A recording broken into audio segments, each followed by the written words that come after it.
آپ نے کہا کہ میری خواہش ہے کہ میں اس کے اندر داخل ہوں. گھر میں لے جاتے ہیں، اپنی جھونپڑی میں لے جاتے ہیں.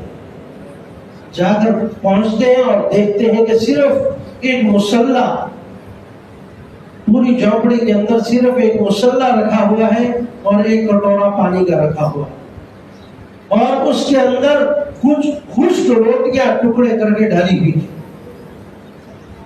اس کے علاوہ گھر کے اندر اور کچھ نہیں، جھونپڑی کے اندر.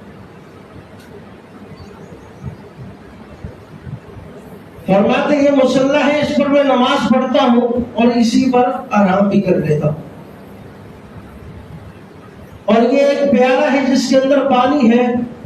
یہاں ایک قریب میں ایک عورت ہے جو مجھے روٹیاں پکا کر دے جاتی ہے. جب وہ خشک ہو جاتی ہے تو اس پانی میں ڈال کر ان کو رات میں کھا لیتا ہوں.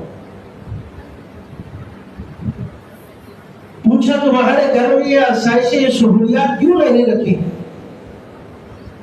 کہنے لگے امیر المومنین، میں حکومت کے اور ریاست کے کاموں میں اتنا مگن رہتا ہوں کہ مجھے وقت ہی نہیں ملتا کہ میں اپنے گھر کو دیکھ سکوں. میں اپنے گھر کی ضروریات